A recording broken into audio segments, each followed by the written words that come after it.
Assalamualaikum warahmatullahi wabarakatuh. Halo semuanya, di video kali ini saya akan mengkritik sebuah novel karya Muhyiddin M. Dahlan. Muhyiddin lahir pada tahun 1978 di Sulawesi. Dia adalah anak muda yang berani berikrar bahwa menulis adalah pilihan hidup. Gagal kuliah di Universitas Negeri Yogyakarta dan Institut Agama Islam Negeri Sunan Kalijaga di kota yang sama tidak membuatnya merasa putus asa. Muhyiddin adalah mantan aktivis dari komunitas yang sangat membenci Pancasila. Tetapi dia dapat keluar dari belenggu indoktrinasi semacam itu. Berbekal kesadaran dan pencerahan yang diperolehnya, dia mulai melakukan otokritik. Namun, Muhyiddin tidak melakukan kritiknya dengan cara beramai-ramai demonstrasi ke jalan.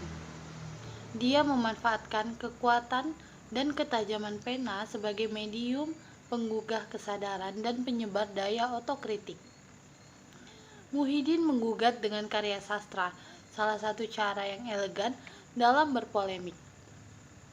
Kesan yang tertangkap pada sosok anak muda asal Sulawesi ini ialah berani. Dia telah mewarnai dunia sastra Indonesia dengan torehan pena yang tajam. Mantan aktivis pelajar Islam Indonesia atau PII, Pergerakan Mahasiswa Islam Indonesia atau PMII, dan Himpunan Mahasiswa Islam atau HMI mampu berbicara melalui karya sastra sebagai salah satu cara untuk berdiskusi. Namanya mulai dikenal ketika ia menulis novel TIAMP atau Tuhan Izinkan Aku Menjadi Pelacur pada tahun 2003. Novel tentang pencarian seorang perempuan akan Tuhannya. Novel Tuhan Izinkan Aku Menjadi Pelacur merupakan proyeksi dari kisah nyata perjalanan hidup seorang perempuan soleh. Kisah ini digambarkan oleh pengarang dalam sebuah tulisan pengantar yang berjudul Surat Penulis Memerkarakan Tuhan, Tubuh, dan Tabu. Isi novel ini menceritakan tentang rasa cinta seorang terhadap agama dan Tuhan. Daya tarik novel ini terletak pada kevulgaran Muhyiddin dalam menuliskan kejadian-kejadian yang dialami para tokoh dalam cerita. Pengarang seakan menuliskan kejadian-kejadian yang dialami para tokoh dalam cerita. Pengarang seakan menyampingkan pemikiran tabu yang ada dalam masyarakat dan membawanya dalam sebuah kisah. Bagian-bagian novel seperti konflik, tokoh, perwatakan, dan latar disusun secara detail untuk mendapatkan cerita yang dramatis. Lewat novelnya yang berjudul Tuhan Izinkan Aku Menjadi Pelacur, Muhyiddin mendapat banyak kritikan dari berbagai pihak. Novel itu dibakar sekelompok ormas Islam dan dilarang beredar karena dianggap menodai nama Tuhan. Bahkan, buku ini pernah disebut sebagai buku sampah yang tidak layak dibaca. Meski begitu, banyak hikmah yang dapat diambil melalui pesan dan makna yang ingin disampaikan kepada pembaca. Muhyiddin tidak berniat untuk meracuni pikiran atau bahkan merusak akidah orang lain, dan bukan pula untuk menjelek-jelekkan salah satu golongan tertentu. Selain novel Tuhan Izinkan Aku Menjadi Pelacur, novel Adam dan Hawa juga membuat Majelis Mujahidin Indonesia gerah dan melayangkan somasi kepadanya. Tetapi ia tidak gentar. Dia hanya ingin menunjukkan pola-pola pemahaman beragama yang tidak sempit. Melalui buku, dia memilih sendiri cara untuk berdiskusi. Kisah Tuhan Izinkan Aku Menjadi Pelacur berawal dari perjalanan hidup seorang mahasiswi yang juga mantan aktivis sebuah gerakan Islam yang bernama Nidah Kirani, yang mengaku telah dikecewakan oleh Tuhannya.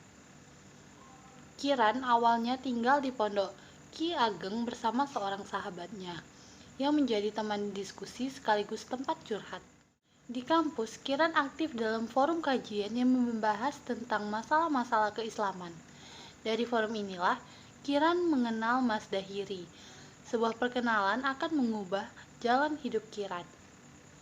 Bermula dari perkenalan inilah, akhirnya Kiran bergabung dengan jamaah yang ingin mendirikan negara Islam di bumi Indonesia. Dalam jamaah ini, dihalalkan untuk mendapatkan dana dengan cara apapun, termasuk mencuri, menipu, dan mengorbankan dirinya sendiri. Kiran menjadi jamaah yang paling militan. Dia berhasil menanamkan paham ini ke kampung halamannya yang miskin dan gersang. Namun, militansi yang berlebihan inilah yang kemudian membawa Kiran kepada kekecewaan. Bersama 4 anggota jemaah yang lain, dia kabur karena merasakan banyak sekali kejanggalan dalam jemaah tersebut. Kiran kabur dengan membawa berjuta rasa frustasi kepada jamaah yang telah 3 tahun diikutinya. Ditambah dengan kekecewaan yang mendalam kepada Tuhan yang selama ini dipujanya.